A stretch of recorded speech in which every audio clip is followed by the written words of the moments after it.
to the weird.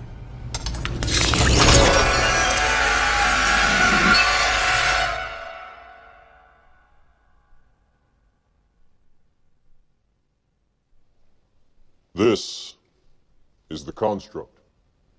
It's our loading program. We can load anything from clothing to equipment, weapons, training simulations, anything we need. Right now, we're inside a computer program? Is it really so hard to believe? Your clothes are different, the plugs in your arms and head are gone. Your hair has changed. Your appearance now is what we call residual self-image. It is the mental projection of your digital self. This isn't real. What is real? How do you define real?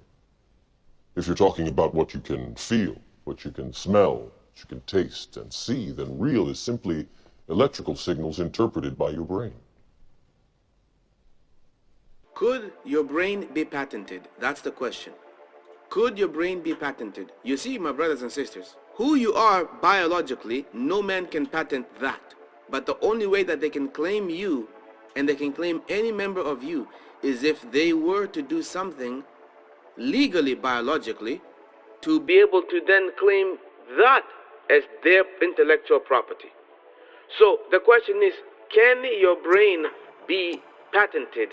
And is it possible for these people to claim your body as their temple? And let's be honest, these are agents of darkness. These are agents of devils who are trying to get you to be plugged in to their system and thus be subject to their control and to their influence. My friends, let me break this down for you very simple, in layman terms, that even a child can understand it.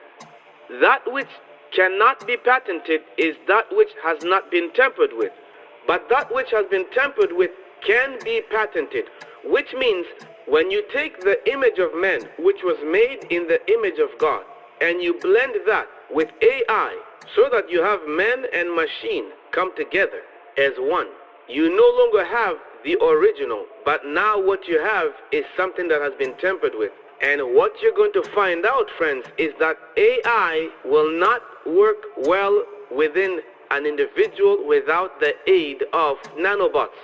Nanobot technology is going to be the most dangerous thing that you could possibly imagine. Yes, they can use it to do cool things, all right? But this is going to be something that many people are going to put faith in, and this thing is also going to be capable of literally altering your view and perception of reality. In other words, it's going to be hard for you to decipher what is real and what is not real. You may see or hear things that are not there, that others cannot see or hear, but only you can see and hear them. Pretty much we are moving in the direction of the Matrix. AI will be used as a medium and as legal ground where the spirit world will be joined together with the physical realm. This is what we need to understand. I now realize how scary nanobots are. Ladies and gentlemen, I did not pay attention to this before. I did not even take it as a serious matter until I began to dig into it. And man, I tell you, I went down a rabbit hole, and now I almost wish I didn't. But the Bible does say, my people perish for lack of knowledge. It is better to know than for you to be in the dark and all of a sudden be surprised at the end and then complain saying, how come nobody told us this? So I'm here to share with you the rabbit hole that I went into concerning nanobots. Now, for those who do not know what nanobots are, I'm going to explain to you. This is why you need to understand this. It's connected to the AI, artificial intelligence technology. I want you to imagine the most smallest machine, which is like hundreds of times, in fact, thousands of times, much more smaller than your hair follicle. Imagine a microscopic machine that is capable of operating autonomously by itself. and it is much smaller than your red blood cells. Such a machine is what a nanobot is. And I'm going to explain to you why this is not a human technology. So we have 300 million modules in our neocortex, each of which can recognize a pattern. They're organized in this hierarchy. We create that hierarchy with our own thinking. But it's 300 million. So is that a big number or a little? Well, it was big enough for us to invent language and physics. But it's also limited when you realize how long it takes to read a book or learn a language. We will be able to expand that.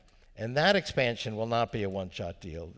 It'll be connected to the cloud. The cloud is pure information technology. One of my themes is that information technology grows exponentially. It roughly doubles in power every year. That's what the cloud is doing. The cloud is twice as powerful every year. And when we can connect and expand our neocortex in the cloud, it will expand without limit. And so we'll be funnier, and we'll be sexier, and it'll be harder for you to win this prize again.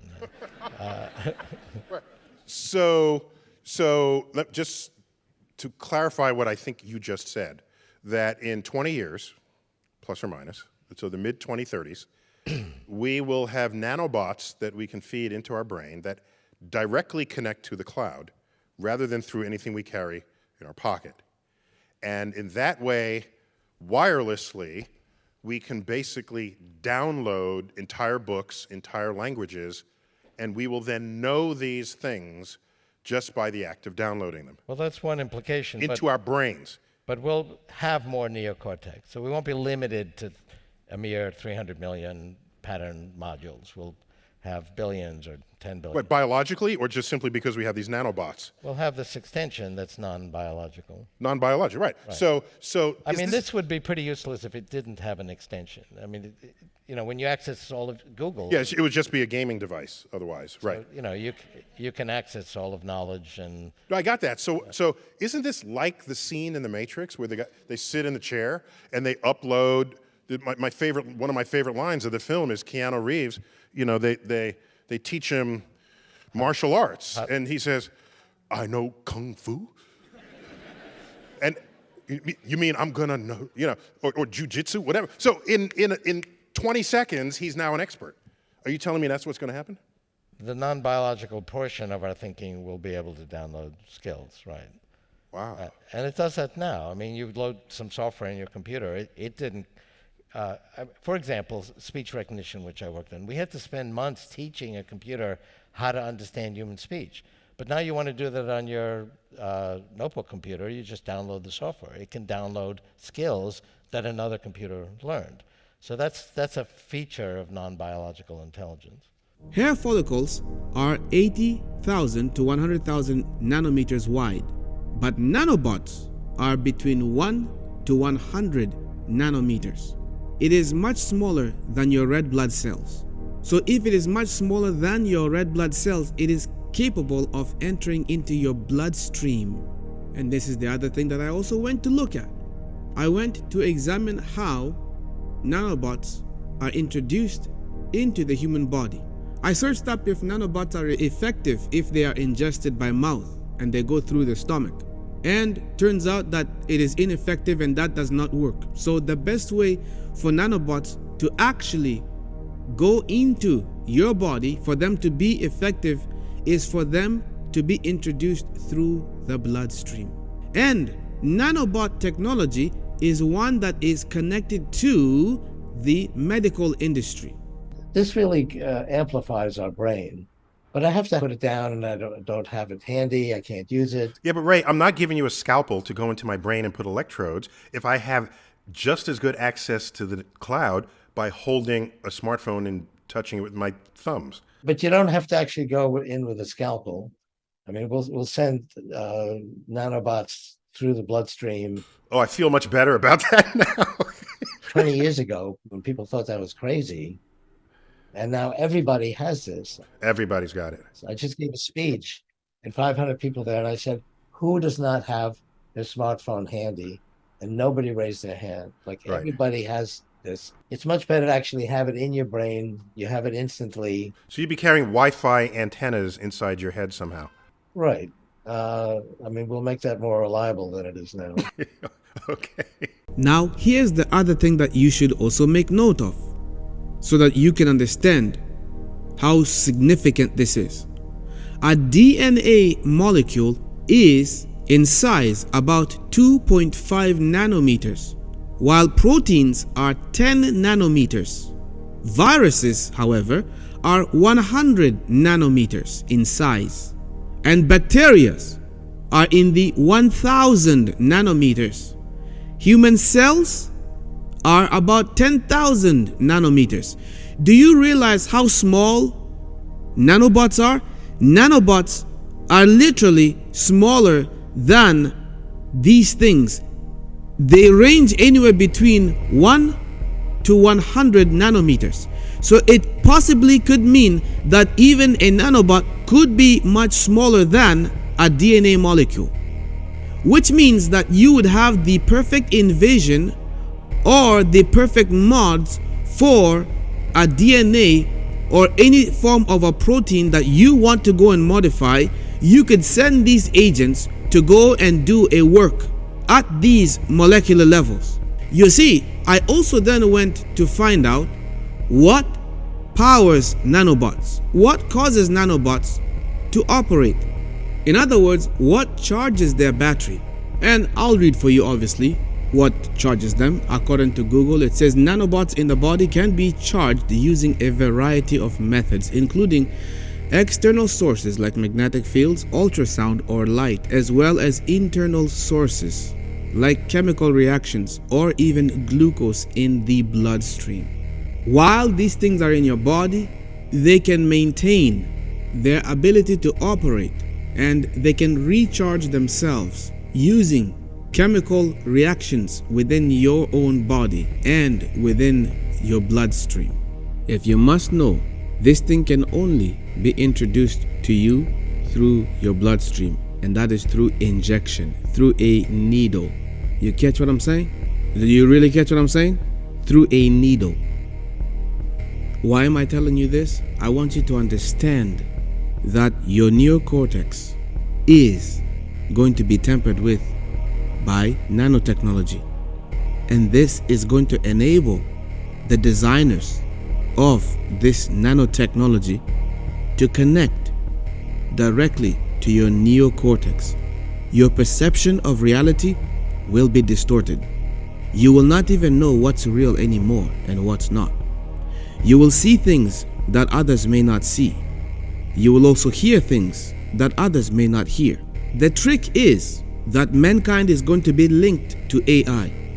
So artificial intelligence, quote unquote, is going to be connected one with men. So that means that you have a spirit guide with you wherever you go. You can connect and speak to this spirit guide whenever you want.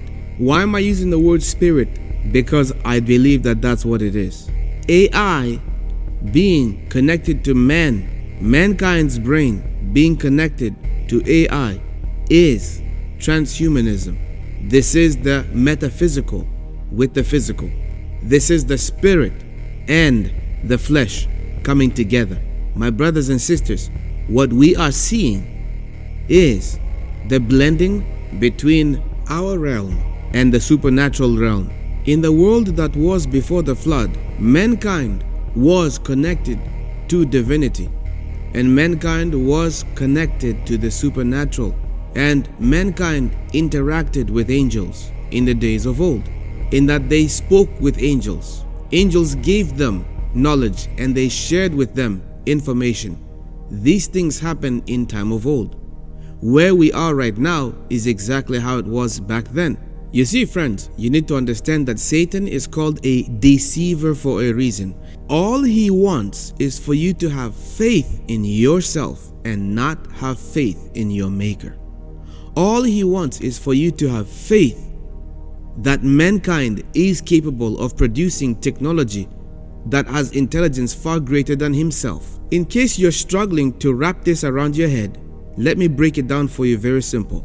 Ladies and gentlemen, stay tuned for part 2. I will be uploading part 2 here, but first thing I want to do is I want to upload part 2 onto my second channel, which I'm trying to grow. and that second channel is called Controversy 7 Ministry. The link for that is found in the video description box and also pinned at the comment section. Go over there, subscribe there, turn on your bell notification icons on, and stay tuned. Furthermore, if you want to support this channel, all the information is found in the video description box and also pinned at the comment section. Other than that, thank you for tuning in and for joining me. You take good care of yourselves. Be blessed, be safe. I'll see you in the next video.